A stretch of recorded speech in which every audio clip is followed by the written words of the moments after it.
전능하신 주 놀라운 사랑, 전능하신 주 놀라운 사랑, 죄와 사망을 물리치셨네. 영광의 주님, 만왕의 왕 예수. 온 땅을 흔드는 주님의 위엄, 모든 선물이 주를 경배해. 영광의 주님, 만왕의 왕 예수. 놀라우신 은혜, 완전하신 사랑, 나일들 위하여 십자가 지신 주, 생명을 주시고 자유케 하셨네. 예수 행하신 모든 일 찬양해. 모든 문제를 다스리시는, 모든 문제를 다스리시는, 구하는 우리 자녀 삼으신 영광의 주님, 만왕의 왕 예수. 공의와 진리로 다스리시며 태양보다 더 밝게 빛나는 영광의 주님, 만왕의 왕 예수. 놀라우신 은혜, 놀라우신 은혜, 완전하신 사랑, 나일들 위하여 십자가 지신 주, 생명을 주시고 자유케 하셨네. 예수 행하신 모든 일, 놀라우신 은혜, 놀라우신 은혜, 완전하신 사랑, 나일들 위하여 십자가 지신 주, 생명을 주시고 자유케 하셨네. 예수 행하신 모든 일 찬양해. 죽임당한 그 어린 양, 죽임당한 그 어린 양, 오 승리하신 왕 그 이름 예수. 죽임당한 그 어린 양, 오 승리하신 왕 그, 한 번 더 찬양하겠습니다. 죽임당한 그 어린 양, 오 승리하신 왕 그 이름 예수. 죽임당한 그 어린 양, 손길 손길 손길로 놀라우신 은혜, 완전하신 사랑, 나일들 위하여 십자가 지신 주,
위대하신 왕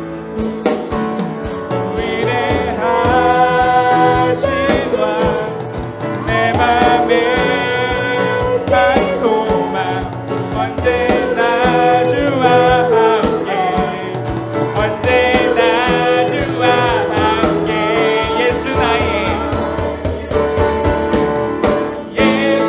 나의 영혼의 구세주 영원 붉은 주님만을 나 찬양하리 예수 나의 영혼의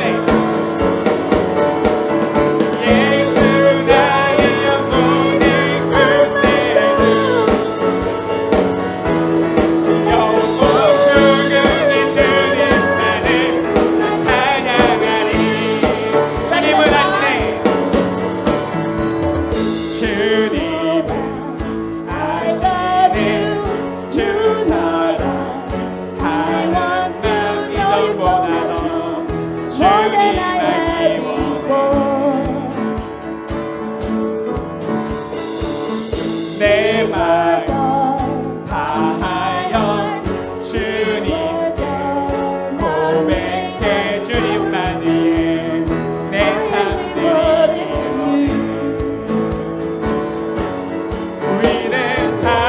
위대하신 왕 내 맘에 단 소망 언제나 주와 함께 언제나 주와 함께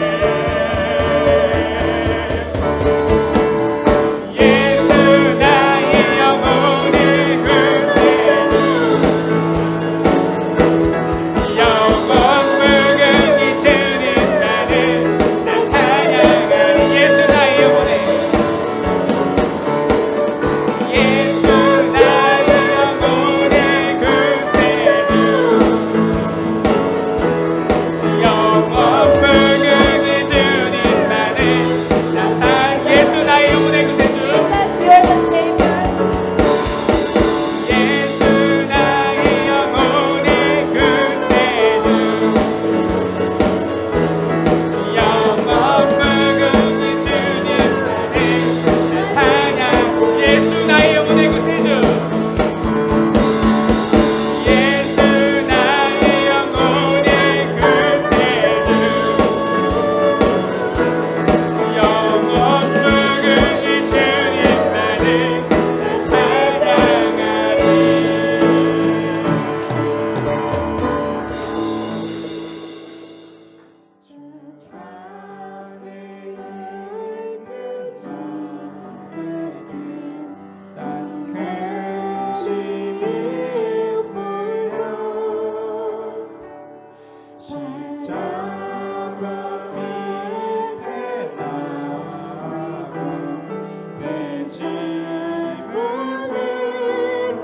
주님을 찬송하며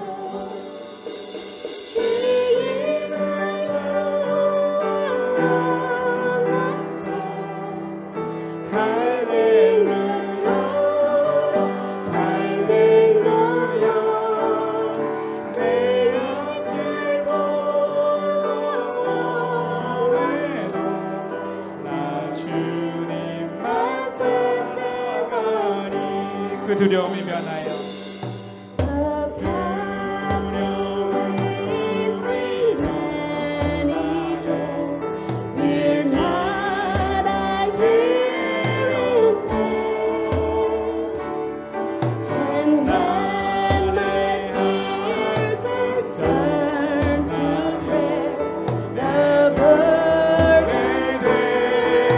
주님을 찬송하면서 주님을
우리가 계속 보고 있는 오늘 본문이 담긴 누가복음 16장에는 성도들이 신앙생활을 하면서 가져야 될 바른 올바른 물질관에 대해서 말씀해 주십니다. 그래서 두 가지의 큰 유명한 비유가 있다고 말씀드렸습니다. 지난 주에 살펴보았던 불의한 청지기의 비유와 이제 다음 주에 살펴볼 부자와 나사로의 비유가 있습니다. 근데 오늘은 어떤 이야기냐 하면 이 바리새인들이 예수님의 첫 번째 비유 불의한 청지기의 비유를 듣고 그들에 대한 반응과 예수님의 책망에 대해서 오늘 잠깐 살펴보기 원합니다.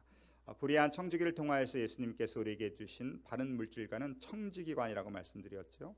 하나님께서 모든 것을 맡겨주신 것이다. 그래서 우리는 어떻게 살아야 되느냐?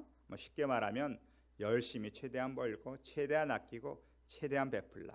이것이 100년도 안 되는 짧은 인생을 살아가면서 영원한 삶을, 영원한 세계를 준비하는 지혜로운 삶이다라고 말씀을 드렸습니다. 청지기로서는 아멘할 수가 있지만 실제로 쉬운 일은 아니죠. 그죠? 세상의 가치관과는 너무나 부딪히는, 세상의 가치관으로 따진다면 남 줄 거 왜 봅니까? 그죠? 남 주려면 왜 고생을 해서 법니까? 우리가 어릴 때도 부모님께 듣는 말씀 있지 않습니까? 공부 잘 안 하면 부모님이 항상 뭐라고 말씀하세요? 공부해서 남 주냐? 늘 말씀하시잖아요.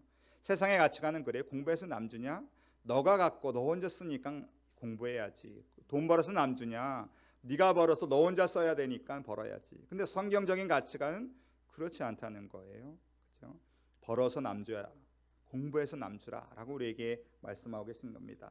왜 청지기는 원래 내 것이 아니니까 주인이 맡겨주신 것이니까 주인의 뜻대로 주인이 원하는 곳에 주인의 방법대로 쓰는 게 부담이 안 되는 게 정상입니다. 청지기라면 원래 내 게 아니잖아요.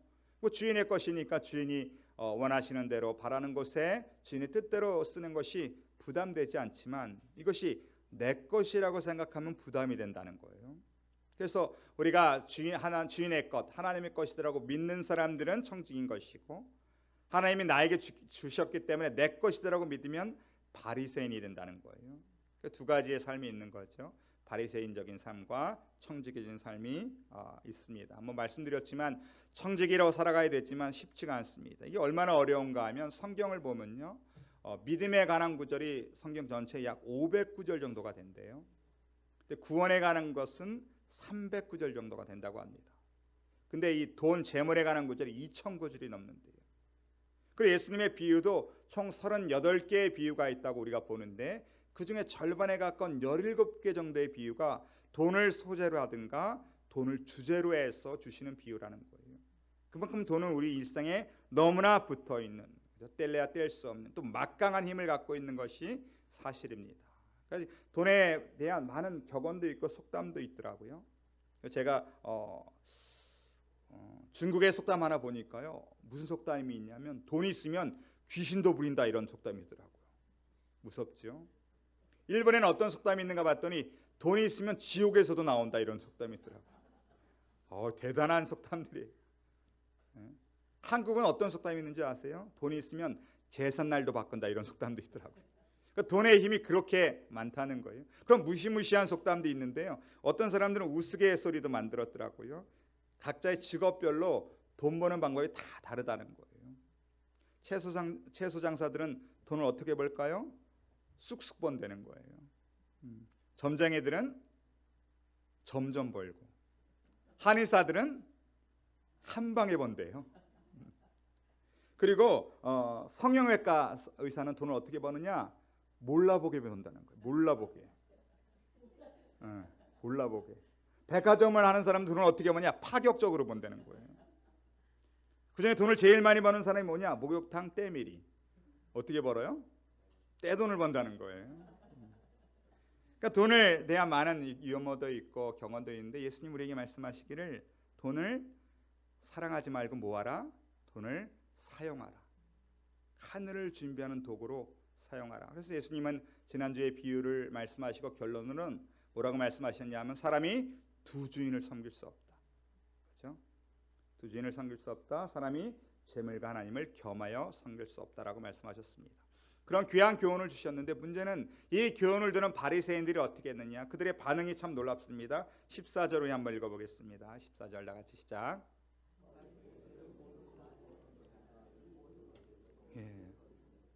예수님의 말씀을 듣고 바리새인들이 뭘 했다고 지금 돼 있죠? 비웃었다는 거예요. 예수님의 가르침을 듣고 비웃었습니다. 여기 비웃었다는 원어의 뜻은 코를 뒤집었다 이런 뜻이에요. 코를 뒤집었다. 그게 우리식으로 말하면 뭐냐 하면 코웃음을 쳤다는 것이고 콧방귀를 꼈다는 거예요. 말도 안 되는 소리라는 거예요. 그러니까 조롱하고 무시했다는 거예요. 예수님의 돈에 대해서 말씀하시는데 그들이 듣고 나서는 참 말도 안 되는 소리 한다. 왜냐하면 예수님이 어땠습니까? 예수님 너무 가난하셨잖아요. 예수님 집도 없고 머리 둘 것도 없으신. 그러니까 바리새인들이 듣기에 예수님이 돈에 대해서 말씀하시면 이 가난한 시골 청년이 뭘 알지도 못하면서 돈도 없는 사람이 무슨 돈 얘기를 해. 그렇게 예수님을 비웃었다는 거예요. 그들이 예수님을 비웃은 첫 번째 이유가 뭐냐 하면 돈을 좋아하는 자들이라. 돈을 사랑했다는 것입니다. 돈에 욕심을 냈다는 것입니다. 이 단어 자체가 참 이상해요. 바리새인이 돈을 사랑한다. 바리새인 할 때 바리새라는 뜻이 무엇이냐 하면 거룩하다 뜻입니다. 구별되다 뜻입니다. 이 바리새인들이 왜 탄생을 했느냐? 우리 성경을 아시는 분들은 BC 586년에 남유다가 바벨론에게 멸망을 당했어요. 그 바벨론의 지배를 받다가 바벨론이 지나가고 그 다음에 페르시아, 이란이 지배를 했습니다. 팔레스타인을. 이란이 페르시아가 지나가면 다음에 알렉산더의 그리스가 지배를 했습니다. 또 그리스가 지나가면 이제 로마 지배를 받습니다. 이렇게 이방 민족들이 지배를 받다 보니까 이 이스라엘 민족들이 생각하기를 왜 우리가 믿는 하나님은 전능하신 하나님인데 왜 우리 이렇게 고생을 하지? 왜 내가 믿는 하나님은 불가능이 없는데 왜 우리 힘이 들지? 그들이 결론이 내리기 뭐냐 하면 우리 하나님이 능력이 없어서가 아니라 우리가 죄가 많아서라는 거예요. 우리가 말씀대로 살지 못해서라는 거예요. 그래서 이제부터라 우리가 말씀대로 살자라고 해서 생긴 사람들이 바리새인들이에요. BC 2세기경에 이제 공동체가 생긴 거예요. 말씀대로만 우리가 살아보자. 하나님 우리를 어떻게 축복하는 보자라고 해서 말씀을 지키기 위해서 태어난 사람들이 바리새인들이에요. 근데 이 바리새인들이 그렇게 율법을 지키기 위해서 말씀을 지키기 위해서 노력했는데 무엇이 문제냐? 그들이 물질관을 잘못 가졌어요. 물질은 뭐냐? 하나님이 우리가 믿음 생활 잘한다고 주시는 축복이다 이렇게 생각한 거예요. 내가 믿음 생활 잘하기 때문에 하나님이 나에게 증거로 돈을 주신다는 거예요. 그런 물질관을 가지고 있었으니까 그들은 부자일수록 뭐라고 하냐면 나는 신앙생활을 잘한다. 부자일수록 나는 하나님과의 관계가 좋다라고 여기는 거예요. 그러니까 점점 더 부자가 되고 싶어하는 거예요. 그래야 사람들이 인정해주고 칭찬을 받기 때문에. 그런 잘못된 물질관 때문에 오늘 바리새인들이 점점 하나님과 오히려 멀어지는 자들이 되었다는 거예요. 그들에 의하면 가난한 자는 어떤 사람이에요? 신앙생활을 잘못하는 사람이에요. 가난한 사람은 하나님과 관계가 멀어진 사람들이에요. 그렇게 살아가고 있다는 것입니다. 안타깝게도 이러한 생각이 이 시대를 살아가는 우리의 모습 속에도 있다는 거예요. 내가 성공하고 잘 되면요 다들 나는 그래도 하나님과 관계가 좋고 하나님 날 축복하시나 보다 라고 생각하고 어떤 사람이 어렵고 힘이 들어요. 그러면 가장 먼저 드는 생각이 저 사람 요즘 기도 안 하나 보네. 저 사람 요즘 하나님과 뭔 관계가 멀어졌나 보네. 막힌 게 있네 보네 라는 생각을 하기 쉽다는 거예요. 2021년도에 21세기 교회 연구소라는 곳에서 설문조사를 했대요. 700명의 기독 청년들 19살에서 39살까지 700명의 청년들을 대상으로 질문을 했더니 그중에 40%의 사람이 그렇게 대답을 했습니다. 성경대로 살면 성공 못한다. 말씀대로 살면 돈 못 번다는 거예요. 그렇게 많은 사람들이 생각을 하고 살아가요. 이게 교회 안 다니는 사람이 아니라 교회 다니는 청년들이 그러고 살아가고 있다는 거예요. 물론 이 시대가 얼마나 악한 시대입니까? 이 시대는 악인들의 꾀를 쫓아가야 성공하고 돈을 버는 시대 같아요. 죄인들의 길을 같이 가야 성공하고 돈을 버는 것 같아요. 오만한 자들과 함께 손을 잡아야 쉽게 성공하고 돈을 버는 것 같아요. 물론 세대가 그렇지만 하나님이 우리에게 주시는 말씀은 뭡니까? 너희가 이 세대에서도 정직하고 성실하게 살라는 거예요. 그럼 어떻게 성공합니까? 이 시대에서 어떻게 살아남습니까? 그러면 하나님이 내가 너를 도와주겠다는 거예요. 내가 너를 밀어주겠다는 거예요. 이 시대는 하나님 덕 보고 살아야 돼요. 정직하고 성실하게 살면 다른 사람의 덕이 아니라 하나님 덕 보고 살 수 있는 은혜를 베풀어 주시겠다라고 말씀하고 계십니다. 그러나 세상에 다 안 된다고 해도요, 하나님이 된다 그러면 되는 거예요. 세상에 다 된다고 해도 하나님이 안 된다 그러면 안 되는 거예요. 하나님의 말씀을 믿고 살라고 우리에게 말씀하고 계십니다. 많은 사람들이 그럼에도 그냥 단순히 내가 돈이 많이 있으면 신앙에도 성공한 것처럼 착각하며 살아갈 때에 오늘 우리에게 주시는 교훈의 말씀이 있다는 것이죠. 여러분 생각해 보십시오. 물론 물질의 풍성함이 하나님의 은혜이죠. 그러나 그것을 내 신앙의 증거라고, 내 신앙의 증표라고 생각하면 안 된다는 거예요. 예수님 보십시오. 아까도 말씀드렸지만 33년간 하나님 일 하시면서도 예수님 아무것도 자기 것이 없었잖아요. 12제자도 마찬가지고 사도 바울도 마찬가지고 초대교회 성도들 다 그랬잖아요. 다 고통당하고 어려움당하고 오히려 예수 때문에 핍박을 당하는 삶을 살아왔습니다. 그래서 바리새인들의 그런 예수님을 비웃는 그들의 마음을 보시고 15절을 한번 읽어보겠습니다. 15절 나같이 시작.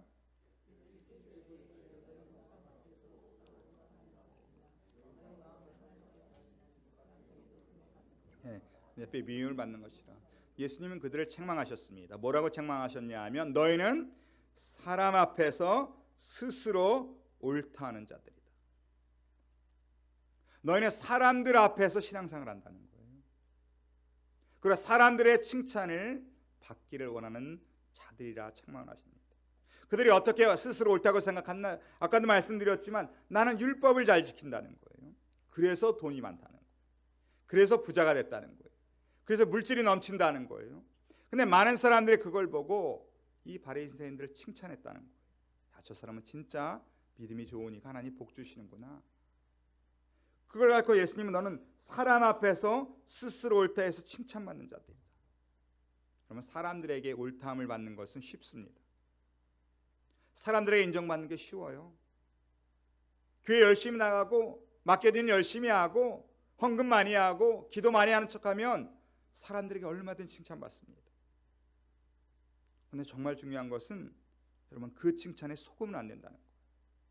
왜냐하면 사람들은 우리의 외모밖에 볼 수가 없잖아요. 내가 하는 행동밖에 볼 수가 없잖아요.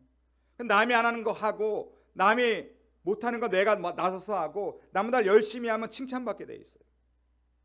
근데 하나님은 어디를 보신다고요? 우리의 마음을 보신다는 거예요. 사무엘상 16장 7절 한번 읽어보겠습니다. 여호와께서 사무엘에게 이르시되 그의 용모와 키를 보지 말라. 내가 이미 그를 버렸노라. 내가 보는 것은 사람과 같지 아니하니 사람은 외모를 보거니와 나 여호와는 중심을 보느니라. 사람은 외모밖에 볼 수 없다는 거예요. 사람 속이는 건 쉬워요. 열심히 있는 척하면 돼요. 힘들어도 하는 척하면 돼요. 그러면 칭찬받아요. 그러나 하나님은 속일 수가 없다는 거예요. 왜냐하면 우리의 중심을 꿰뚫어 보시기 때문에 그렇습니다. 오늘 이 수많은 바리새인들은 율법을 가지고 나 율법을 잘 지키니까 믿음 좋아. 나 율법을 잘 지키니까 훌륭한 사람이야. 사람은 속이고 사람에게 칭찬을 받았어요. 근데 이거는 하나님 우리에게 주신 율법을 정반대로 사용하고 있다는 거예요. 하나님은 우리에게 율법을 왜 주셨을까요? 로마서 3장 20절 한번 읽어보겠습니다. 다 같이 시작.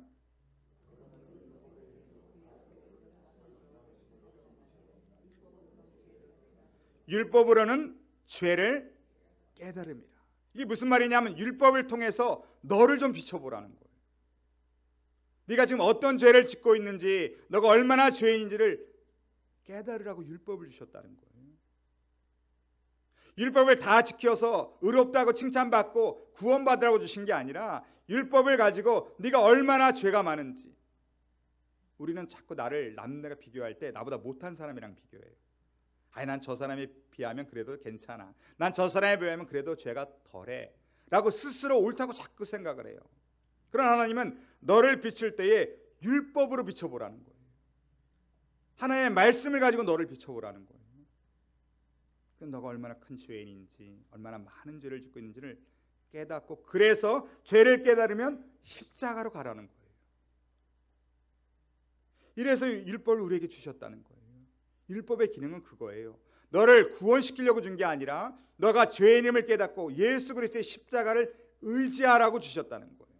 어떤 목사님은 이거를 그렇게 설명하시더라고요. 율법은 엑스레이와 같다는 거예요. 왜 엑스레이를 찍습니까?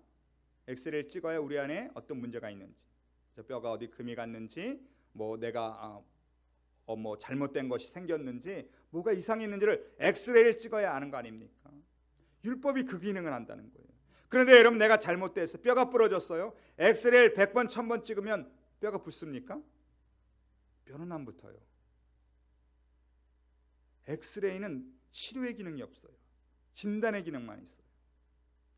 치료는 어떻게 돼요? 다른 방법을 써야 돼요. 율법은 우리에게 진단의 기능만 있다는 거예요. 너 이렇게 죄인이야. 너 이렇게 부족해. 그래서 우리로 하여금 회복과 치료는 어디서 받아요? 십자가에서 받는 거예요. 율법이 거까지라는 거예요. 근데 이 바리새인들은 엉뚱하게 율법을 통해서 치료받는다고 생각을 해요. 율법을 통해서 구원받는다고 생각을 했다는 거예요. 그러니까 거꾸로 신앙생활을 지금 하고 있다는 것입니다. 그러니까 사람 앞에서 잘하려고 노력했다는 거예요. 사람의 칭찬받고 존경받아야 내가 율법을 지켜서 하나님과 관계도 좋고 구원받는다고 생각했기 때문에, 그래서 예수님은 갈라디아서 3장 24절에 또 이렇게 말씀하셨습니다. 읽어보겠습니다. 시작.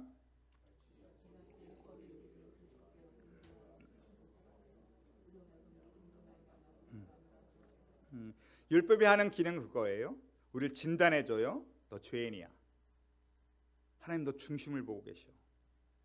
하나님의 말씀에 너를 비춰봐. 사람과 너를 비교하지 말고 말씀을 가지고 너를 비춰봐. 그러면 어떻게 됩니까? 난 죄인임을 깨닫고 우리를 누구에게로 인도해줘요? 그리스도 십자가로 인도해준다는 거예요. 그 보혈 앞에 우리를 무릎을 꿇었고 주님의 은혜를 간구하라는 거예요.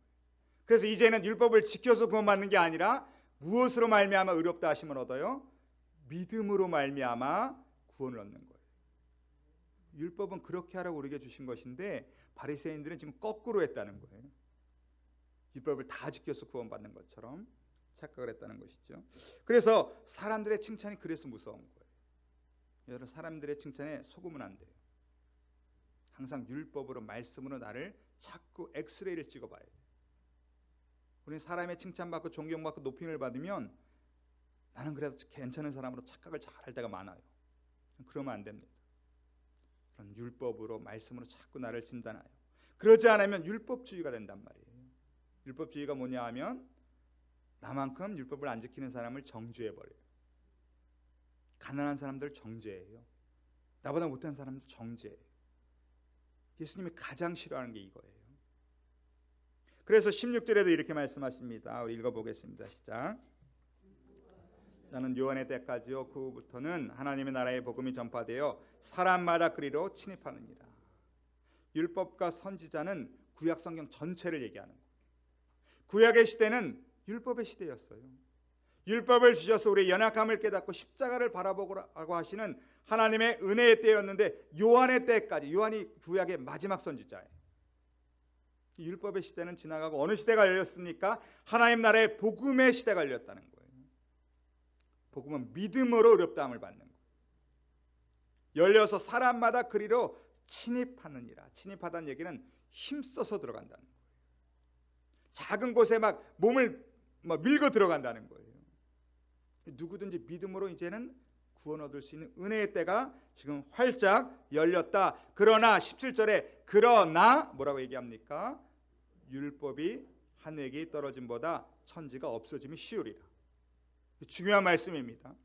복음의 시대가 열렸지만 율법은 사라지지 않는다는 거예요.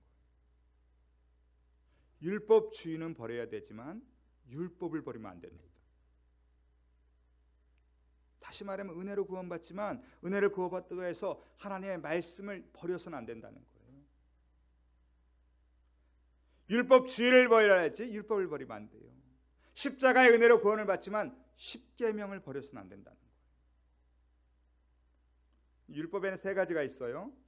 하나님과의 관계를 회복하는 제사법이 있고, 또 사람끼리 살아가는 데 필요한 민법이 있고, 또 내가 한 개인으로서 살아가야 될 도덕법이 있습니다. 근데 이 제사법은 예수님의 십자가로 완성이 되어버린 거예요. 더 이상 우리는 짐승의 제사를 드릴 필요가 없어요. 그러나 우리가 살아가면서 필요한 민법이나 도덕법 같은 삶의 법은 아직도 말씀을 따라가야 된다는 거예요. 그게 뭡니까? 대표적인 게 십계명이라는 거예요. 우리는 십자가도 붙들지만 십계명도 붙들어야 돼. 두 개를 붙들고 사는 삶이 참된 믿음의 삶이라는 거예요. 어떤 사람은 은혜로 구원받았기 때문에 삶을 막 사는 사람들이 있어. 그래도 천국 간대. 그 삶에 아무 제한이 없는 그런 구원받은 사람은 그렇게 살면 안 돼. 그건 구원받은 사람의 삶이 아니에요. 십자가의 삶은 십계명으로 완성이 되는 거예요. 같이 가는 거예요.